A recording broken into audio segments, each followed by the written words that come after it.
Welcome to Reform Perspective. I'm Alexandra Ellison. In today's video, I had the privilege of sitting down with a dedicated member of Parliament who has been actively using his Christian worldview to champion the cause of human dignity. Arnold Viersen is a member of Parliament for Peace River-Westlock in northern Alberta. Today, let's learn more about how he got into politics and what he is currently doing to combat online pornography. So to start off, could you introduce yourself and just talk about how you got into politics? Well, thanks for interviewing me. My name is Arnold Viersen. I'm the Member of Parliament for Peace River-Westlock, which is a big chunk of northern Alberta. I mostly just say northern Alberta because it's several European countries are smaller than that. I'm married. I've got 6 kids. My oldest is 11, the youngest is 2, and we're expecting one in February, so it's exciting. How did I get involved in politics was through an organization called ARPA. There was a guy named Mark Penninga, you might have heard of him before, and he came to Edmonton, I think back in 2010, just before I got married, and there was a notice in the church bulletin, an organization called ARPA, a guy named Mark Penninga, be here on Wednesday night, kind of thing. And so I convinced my brother-in-law to drive with me. It was about 50 kilometers to church, so it was a bit of a drive. And I said, hey, we should go to this thing. And he says, well, what is it? I said, well, that's what it's for, is to tell us what this is. And so we showed up there, and 4 other people showed up. So there was 6 of us that showed up to this event. And Mark was telling us how he wanted to set up local ARPA chapters all across the country, and that a local board, he was kind of hoping for 7 people to be on these boards. And seeing as there were 6 of us there, he just kind of voluntold us that we were now the ARPA board for that area. So it was back in 2010. I became a local board member with ARPA. Then I moved to Nerlandia, Alberta. That's where I'm born and raised, and moved back there, bought a house there. I got married and joined the local ARPA board in Nerlandia. I was involved with organizing God and Government in Alberta, and then the following year, then we've organized it for Ottawa. And ARPA's big thing was like, get to know your member of Parliament so that you can have some influence with them. And so I went there, got to know my member of Parliament. And then in 2013, where I lived became a brand new riding. There was no incumbent, there was no member of Parliament at all. And I thought, well, rather than waiting to get to know my member of Parliament, if I work hard to elect somebody, then I'll know them before they get elected, and I'll probably have more influence. So starting in 2013, I started going around asking my friends if they thought they should be members of Parliament. And three friends in particular I talked to, and one was like, wait a minute, I got 6 kids, I can't do that. And the other one was like, I already have it, I'm just started a new business here, I can't take my foot off it. And the third one was just thought I was crazy. But all of them said like, hey Arnold, do you think it's such a good idea? Why don't you do it? So I was 27 at the time. I didn't think 27-year-olds were old enough to be members of Parliament, but turns out there's only 3 requirements for being a member of Parliament: and be a Canadian citizen, be 18 years old, and get the most votes. And so yeah, that put me on the path to getting my name, running in the nomination for the Conservative Party of Canada, running to be the member of Parliament. And the Reform community came out very strong in support of me in the nomination in particular. That was a really important piece that led me on the path to doing this. People always say, did you dream of this your whole life? And definitely not. I remember Mr. Wheelinga in grade 7 trying to teach me French. And I said, why are you teaching me French? Probably Dutch would be a better language to learn than French, seeing as I could probably use that more. And he said, well, you never know, you might work in the Parliament buildings one day. And I said to him, fat chance of that happening. And he came back, he lives in South Africa now. He came back a couple of years ago and walked in my office and said, fat chance of that happening, huh, Arnold? So yeah, it wasn't something that was on my radar kind of prior to 2013. Mm-hmm. Yeah, that's really interesting to hear kind of how God puts different people in your life to kind of lead you down a different path. Yeah. So over your years in politics, you've worked on many issues upholding human dignity. Well, why has this been so important to you? So when I ran in the nomination, it was there was three things that motivated me to get involved in politics. One was the defense of Alberta. I generally find that the rest of the country doesn't understand Alberta, and also generally is trying to shut down all the things that we're trying to do. So that was one of the things. I'm a firearms owner, and I also find that the country is pretty hard on firearms owners. So I wanted to defend firearms owners, and the unborn or preborn. That was another motivator for me. That just found that in Canada there's no protection, there's no law for the preborn, and so I wanted to get involved in politics to defend the preborn. That has branched out into probably more just the defense of human dignity. And back in 2015, right after I got elected, I had the opportunity to do a private member's bill. And everybody, the whole country shows up with ideas for a private member's bill. And seeing as you get to make the decision on what that is, I just started writing a list. And there's a guy named Mark Penninga, again, a character that reappears in my story of politics often. I just remember I had kind of narrowed it down to 12 items on my private members bill list that I was interested in, and I remember going through it with him, and his criteria for whether it should be a go or no go was how many other MPs would do it. And if the issue was had wide support and other MPs would probably do it, he said, Arnold, you don't have to do that one, somebody else will do it. And so that came to, I had the issue of combating pornography in Canadian society. And so that got put on my, we eventually settled on doing a private member's motion on the impacts of pornography on Canadian society.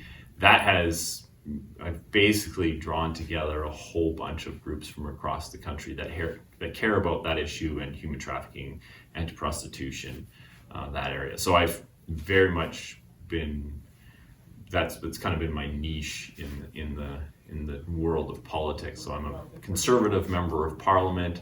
I fight on I fight alongside my conservative colleagues, and then my kind of special thing that I bring to that conservative movement is the combating of human trafficking, prostitution, pornography, and it seems to be fairly well accepted within the conservative movement, and I'm able to get some action happening on it in other parties as well. So that's kind of the story on that. Yeah, and kind of focusing in a little bit, I've seen a lot of kind of campaigning for online safety of children. Yeah. Would you be able to expand on that, introduce, what is MindGeek for people that don't know about that? Yeah, so MindGeek's a company that owns a whole host of websites in the world. They're based in Montreal, Canada. So they are a Canadian company. They claim that they own 80% of the pornography world. So I don't have any reason to doubt that either. That seems to be the case. They have been, their ownership structure is really murky. We're never quite sure who's in charge and who owns it. We do know that they make a lot of money, despite it being a private company, so it's not publicly available. But they brag about how much money they make, which is approaching $1 billion a year. They've gotten into hot water. We've kind of been pushing this, is that they have no controls on who is viewing pornography, but also who is showing up on their sites. And so in Canada, there's non-consensual images laws, there's underage images laws, all this kind of stuff. But MindGeek doesn't seem to care about the law, and they just want to make a lot of money. So they've been doing that. They have a big office building in Montreal that I've been out there protesting outside of their office building in Montreal. And their two main executives that we know of are based in the Montreal area as well. So this is a particularly Canadian story, although the ramifications of their actions are felt all across the world. Mm-hmm. And I know that you've been working on legislation, and also you're working on spreading this message. What do you see the future of this, of protecting children online? What do you hope to get out of it?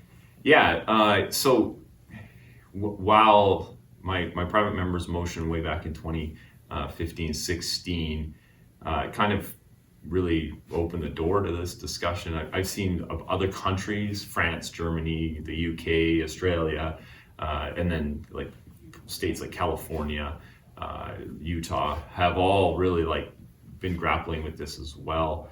And so while we got accolades as Canada early on as for starting to tackle this, other countries have very much leapfrogged us. So there's some good stuff happening in terms of age verification of those that are using pornography, but then also of those showing up in pornography. That's kind of happening all around the world. It's branching out a little bit beyond that to like child safety online is becoming more, or is a much broader topic than just pornography use. It's about what are the impacts of social media? Why are our children more depressed and more sad and participating in other socially detrimental activities? And that's Instagram, for example, was like their own internal documentation showed that one of their notification features was causing suicides in 12-year-old girls, right? So this whole online safety world is and regulation is growing, and so I see that while I started out in this fight around the pornography issue and keeping porn out of the hands of kids and keeping kids out of porn, it's broadening out from there into this whole like online safety world. I liken it to traffic laws, like when the car was first invented. It was cars and horses and buggies, and there was no laws around how the roads work. We've made decisions on which side of the road to drive on. We've made decisions about painting lines on the roads and the lights on the roads and what the lights mean and putting guardrails and all this kind of stuff. And so we're likely going to proceed down a similar path when it comes to the use of the internet. Mm-hmm. And for a lot of the audience, they're very passionate about these issues, but they're not necessarily sure kind of where to start on, wanting to get involved. How can people get involved? Well, first I say like the biggest thing is just quit looking at porn. That's a big challenge in Canadian society. It's like we know from the stats, like 85% of the population is participating in the use of porn. So that's like the most impactful, and I would say it's the simplest. It's not necessarily the easiest, but it's the simplest. It's a message to say. Beyond that, there's like local organizations that are fighting human trafficking in your local area. I say human trafficking happens within 10 blocks or 10 minutes of where you live. There's likely an organization in your community that's already participating in the fight against human trafficking, sheltering the victims of human trafficking, that sort of thing. If you want to get involved politically, there's huge opportunities for all of these things, municipally, provincially, and federally. Municipally, you have the licensing of body rub parlors, that kind of thing. That's all municipal. The libraries and that kind of thing. How the libraries, like what kind of content is available on library computers, that kind of thing. That's all municipal. Provincial, you have the education system. Like how do we train our children to identify victims of human trafficking and also to not become victims of human trafficking? So there's education opportunities. And then federally, becoming a member of parliament if the more reformed members of parliament we have here, the better, in my opinion. So get involved with your local conservative association, run for nomination, that sort of thing. Yeah, thank you so much for sharing. My final question would just be, how do your Christian convictions come into play on everyday life on the Hill as an MP? Yeah, being a Christian on Parliament Hill is a luxury, I guess. It gives me a solid worldview from which to then, or like a launching pad from which to launch from for the issues I work on. It also allows me to see issues clearly, having a solid worldview. Being a Christian on the Hill also sometimes pigeonholes you, like people see you coming, I guess, a little bit, which has its advantages as well. So people generally because they know I'm a Christian. They think I'm going to think in a particular way, which often I do. And so it opens the negotiation up on any particular issue. You have a good starting point, a good basis point. So it's being a member of Parliament is a extremely rewarding position, and one that you have to enjoy every day that you're here, because it's not like I watch many members of Parliament come and go, and so make the most of it. Well, thank you so much for coming on to speak with me today, and be sure to go check out check out my website, like and follow me on Facebook and Instagram. You can keep up to all the work that I'm doing in Parliament. Thanks for watching this episode. If you would like to support this work, please consider liking this video, subscribing to this channel, and sharing it with friends and family. For Reformed Perspective, I'm Alexandra Ellison in Ottawa.